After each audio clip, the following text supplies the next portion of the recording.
Bonjour, c'est Gilles du site boursicoté.com. Voici l'analyse technique des principales paires de devises du marché Forex, ainsi que l'analyse de l'or et du pétrole pour les matières premières. Nous sommes aujourd'hui le jeudi 10 janvier 2013.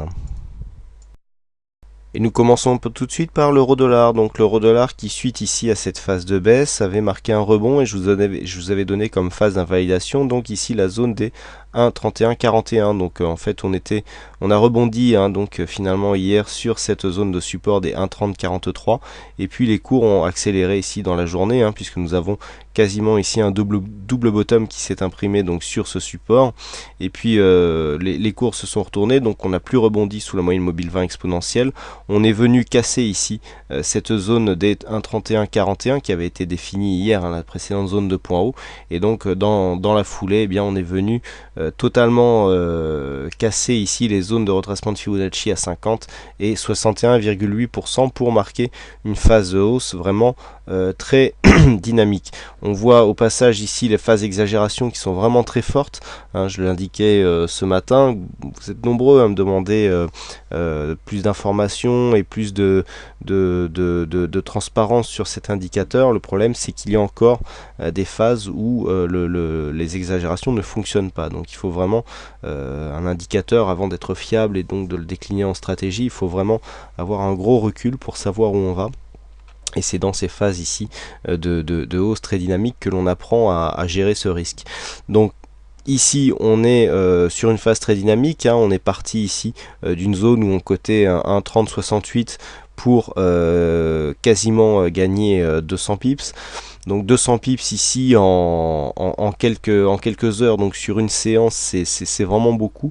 Et donc l'euro-dollar ici s'inscrit dans un retournement, puisqu'après avoir cassé ici la zone des 61,8, on attend bien entendu la zone des 1,33, 32,99 donc pour le précédent plus haut, qui viendrait marquer un retracement à 100% de cette tendance, ce qui aurait pour conséquence plutôt à réorienter le signal, puisque dans ce cas-là, on aurait une possibilité de continuité haussière avec ici cette anse qui se dessine, et donc ceci que l'on peut quasiment considérer comme une tasse. On a juste ici cette petite remontée qui nous empêche de symboliser la tasse parfaite, mais on voit ici que clairement la dynamique est plutôt orientée pour nous faire casser les 1,33 et aller trouver des nouveaux plus hauts. Si on casse ici les 1,33 sur la dynamique, on peut facilement aller sur les 1,36, donc attention au sens ici des positions. Quoi qu'il en soit, nous avons des indicateurs qui sont quand même très surachetés, une grosse amplitude ici au niveau du MACD, donc il ne serait pas étonnant dans le cas d'un contact ici d'un 32,78 par exemple, de revenir dans une phase de consolidation pour chercher la zone des 1,3212, donc une tendance qui se repositionne à la hausse sur l'euro-dollar. Nous continuons avec le câble, donc la paire livre sterling contre dollar américain qui se réoriente là aussi à la hausse. Nous étions sur une phase hier où la phase de baisse ici était plutôt en phase de continuité, puisque nous avions ici cette cassure. Je vous avais même tracé un Fibonacci. Bon, bien entendu, cette phase est tout à fait invalidée, puisque nous sommes revenus casser ici le précédent point haut. Donc ici, un faux signal. Alors, là, nous avons la même dynamique que celle que nous retrouvons sur l'euro-dollar, ce qui traduit bien entendu une faiblesse une faiblesse du dollar sur cette phase. Donc une belle dynamique ici sur la paire livre sterling contre dollar américain. Pour l'instant en phase d'exagération, on est en plein rebond technique, et donc l'objectif ici, on le voit suite à une cassure du 38,2%. Se trouve déjà sur cette zone de résistance horizontale à 1,6176, et puis avec une zone possible ici de retournement entre le 50 et le 61,8. donc on a ici cette zone des 1,6213 qui est une ancienne zone de résistance majeure qui pourrait bien ici jouer le rôle d'objectif. Quoi qu'il en soit, on est pour l'instant dans une grosse dynamique, on commence à peine à rentrer en surachat donc sur les stochastiques RSI. Le MACD est encore lui lui aussi en pleine dynamique, donc pour l'instant aucun signal de retournement. Donc ici la tendance sur le CAC qui est en train de se réorienter à la hausse, objectif ici 1,6176 et enfin 1,6196 donc pour le 50% et 1,6213 donc objectif a priori qui devrait être atteint assez sur la fin ici de cette tendance. Nous poursuivons avec le dollar-yen, donc le dollar-yen qui mettait en valeur ici une sortie de la dynamique haussière par cassure de ce support. Nous étions hier sur une phase où les cours revenaient ici sous ce support comme une résistance. Alors on est en train de longer cette zone. Là on ne peut pas vraiment parler de réintégration. Nous sommes plus dans l'épaisseur du trait et nous voyons bien ici que cette phase est bridée par la bande de Bollinger ici supérieure qui est très proche et donc on devrait avoir une phase de retournement à la baisse qui devrait intervenir assez rapidement. La phase d'invalidation ici d'un retournement baissier n'a pas été atteinte puisqu'on aura invalidé ici sur une cassure du plus haut des 88,41. Pour l'instant on reste en dessous, on a l'impression d'avoir une petite phase ici d'essoufflement du mouvement haussier court terme qui se traduit ici par une dynamique un peu moindre, on n'est même pas suracheté au niveau du RSI même si le stochastique lui y est, mais surtout un retournement du MACD qui pourra annoncer une inversion de l'évolution de cette paire de devises.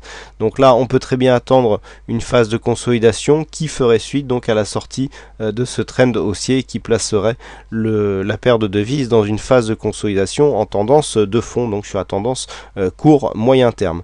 Tant que ici les 88,41 ne sont pas cassés à la hausse, eh bien c'est ce scénario qui sera préféré du fait de cette cassure de dynamique. Avec un premier objectif, donc nous avons vu ici que les 23,6% avaient à peine été effleurés hier, et donc en cas de cassure ici de ces 86,83, un objectif ici qui se situe entre 85,86 et 85,94, donc ici une dizaine de pips qui nous permettrait ici de fixer un objectif sur une cassure des retracements de Fibonacci à 23,6% qui se situe à 86,83. Nous passons tout de suite aux matières premières et donc à l'or. Donc l'or qui voit lui aussi son cours s'envoler puisque la zone ici des 1664 $ l'once a été franchie donc en séance dans la journée pour venir rejoindre ici le prochain objectif qui se situe à 1676 $ l'once. Donc nous avons un prochain objectif qui se situe maintenant ici sur cette zone des 1695. Pour l'instant ici les cours de l'or sont en train de marquer une phase d'exagération. On voit bien ici l'exagération marquée sur cette résistance majeure, une phase de surachat qui est en train d'intervenir sur les oscillateurs, mais un MACD qui ne nous donne encore aucun pré-signal de retournement. Donc pour l'instant on est toujours en pleine dynamique, on attendra ici des signaux pour se positionner sur une phase de consolidation qui si elle intervenait pourrait facilement ici revenir sur les 1664 $ l'once sans pour autant remettre en cause cette dynamique haussière. Donc on le voit ici par rapport à la phase de baisse, la zone des 61,8 a été cassée aujourd'hui, ce qui aurait tendance à invalider la dynamique qui a été créée sur ce mouvement baissier. Et par ce mouvement ici, l'or est en train de revenir sur ses précédents plus hauts. Donc je répète, en cas de franchissement des 1676, eh bien objectif des 1695, mais vu le contexte suracheté de ce sous-jacent, eh bien il convient d'être prudent et d'attendre une phase de consolidation avant de rentrer dans la tendance. Et enfin on termine avec le WTI, donc le WTI qui avait du mal ici à s'extirper et à casser cette zone à la hausse des 93,20, et bien qui finalement aujourd'hui, alors que l'on attendait une sortie ici du trend, a réussi à franchir cette zone pour aller atteindre le prochain objectif qui se situe à 94,72. Donc on a un plus haut à 94,69, donc l'objectif n'est pas atteint, mais comme je le dis souvent, on est dans l'épaisseur du trait. Alors attention, on a des zones ici de cotation. Alors oui, on ne les voit pas forcément sur cette vue, mais cette zone de cotation donc sur le WTI correspond à une zone où on est sur des niveaux relativement importants, hein. Donc pour ceux qui ont des graphes avec des unités de temps plus grandes, on est sur des zones ici à 94, entre 94 et 94,50, où on pourrait avoir ici l'inscription de nouveaux plus hauts, et surtout le comblement d'un gap, hein, qui a été fait en septembre, et qui pourrait d'un gap baissier qui, en cas de comblement, eh bien, pourrait donner un potentiel haussier assez fort sur le WTI. Donc là on est sur avec ce graphe sur des graphiques qui sont, je sais même pas si on peut l'afficher en journalier, celui-là. Oui, voilà, on va peut-être voir le gap sur cette phase. Non, non, puisque les contrats sont mal. Donc on a, hein, sur les contrats standards des zones, hein, avec un gros gap baissier qui est bientôt ici en phase d'approche. Alors, le fait de combler ici et de dépasser cette zone des 94,73 nous donnerait un début de comblement. Donc le gap que je regarde un petit peu sur mon graphe précédent, le haut du gap se situerait approximativement sur 95,50. Donc on aurait 100 points à combler potentiellement. Ici, vu la dynamique qui est en train de se faire, ça semble tout à fait possible. Alors attention, on a sur cette dynamique directe, des cotations qui vont certainement sortir du trend, hein. On a clairement ici une sortie qui est en train de se faire, avec, on le voit, une dynamique qui est en train de sortir de la dynamique précédente. Mais ce mouvement ici peut très bien nous donner une phase de consolidation avant un retour donc sur cette zone dans un contexte beaucoup moins suracheté, pour aller marquer des nouveaux plus hauts tels que je viens de vous le décrire, hein. Les objectifs ne sont pas toujours immédiats.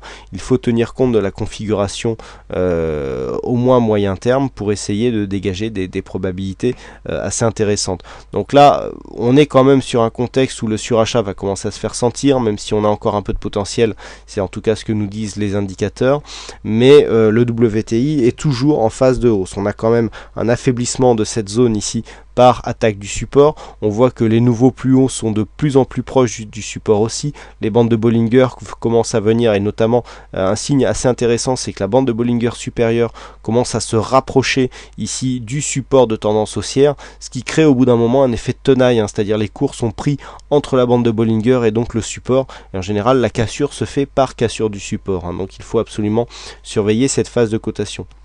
Donc le WTI donc se situe toujours en phase court terme haussière. On a un point haut donc à confirmer en cassure à la hausse pour confirmer cette tendance haussière à 94,70, mais une phase de consolidation pourrait intervenir avant. Alors on a un premier objectif à 93,18, et dans le cas d'une consolidation un peu plus profonde, un objectif qui se situe à 91,50 $ le baril. Voilà ce que l'on peut dire donc sur ces analyses techniques Forex et matières premières. Il ne me reste plus qu'à vous souhaiter à toutes et à tous une bonne soirée, bonne chance dans votre trade, et je vous donne rendez-vous dès demain pour d'autres analyses techniques en vidéo. Bonsoir à tous.